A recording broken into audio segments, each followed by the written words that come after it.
Hello दोस्तों, welcome to fish पालन। दोस्तों, आज हम बात करेंगे कि आप मछली पालन कैसे कैसे कर सकते हैं, किस किस प्रकार का मछली पालन होता है। ठीक है, और स्टेप बाय स्टेप हम ये भी जानेंगे कि क्या क्या स्टेप लेना पड़ता है मछली पालन में, किस स्टेप के बाद कौन सा स्टेप लेना है। ठीक है, तो स्टार्ट करते हैं पहला पॉइंट से कि टाइप ऑफ फिश फार्मिंग। दोस्तों, इसमें एक्सटेंसिव फिश फार्मिंग होता है, दूसरा सेमी एक्सटेंसिव फार्मिंग और तीसरा होता है इंटेंसिव फिश फार्मिंग।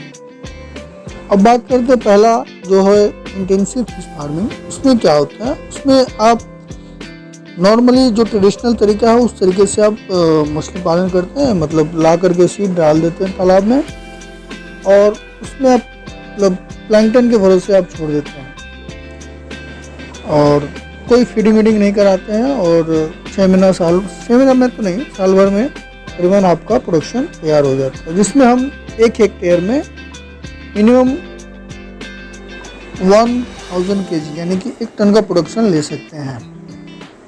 ठीक है, और दूसरा आता है semi intensive fish farming. Semi intensive fish farming में क्या होता है कि ये जस्ट थोड़ा सा उससे एक लेवल ऊपर है।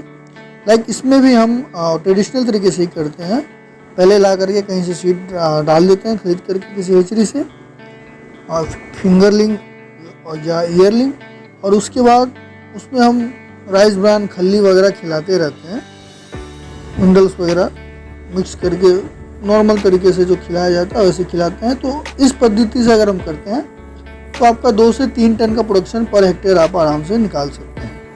ठीक है दोस्तों, और तीसरा आता है इंटेंसिव फिश फार्मिंग, जिसमें हम फुल मैनेजमेंट के साथ काम करते हैं, प्रॉपर तरीके से फीडिंग कमर्शियल फीड कराते हैं, वाटर मैनेजमेंट पूरा करते हैं और टाइम टाइम पर वाटर का चेकिंग भी चलते रहता है, बीमारी का चेकिंग दवा के साथ काम करते हैं, जिसमें हम 5 टन से लेकर के 7 टन का प्रोडक्शन पर हेक्टेयर में ले सकते हैं। ठीक है, तो ये हो गया टाइप्स ऑफ फिश फार्मिंग, किस तरीके से हम लोग फिश फार्मिंग करते हैं, कैसा कैसा फिश फार्मिंग होता है।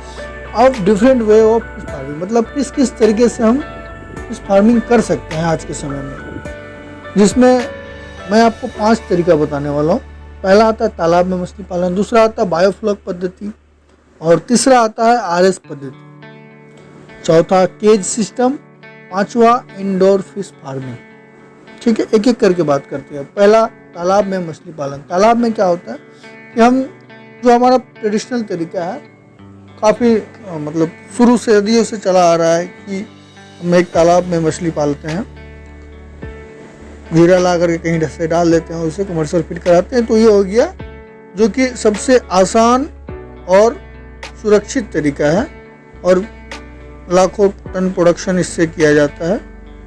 ठीक है, तो ये एक तरीका हो गया। दूसरा तरीका है जो आजकल हाल ही में काफ़ी फेमस हो रखा है, बायोफ्लॉक पद्धति, बायोफ्लॉक सिस्टम।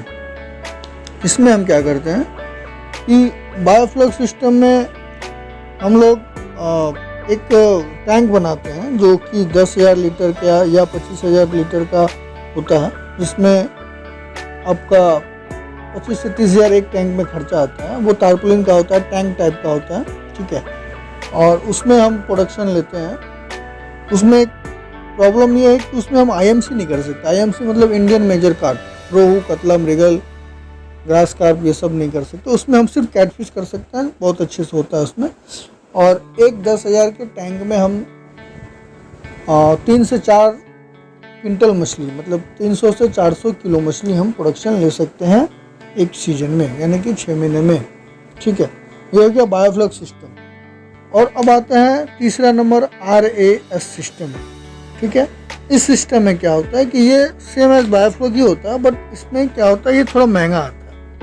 इसका जो सेटअप लगाते हैं हम लोग, इसमें काफ़ी खर्च पड़ता है, 20 लाख, 25 लाख, 10 लाख से ऊपर ही पड़ता है। ठीक है, तो इसमें हमारा प्रोडक्शन काफ़ी आता है। मतलब आप समझ लीजिए, यूँ समझ लीजिए कि इसमें प्रोडक्शन 1 एकड़ में आप अगर RAS लगाते हैं तो 30 गुना ज़्यादा मछली आप प्रोडक्शन कर सकते हैं पॉन्ड फार्मिंग के मुकाबले।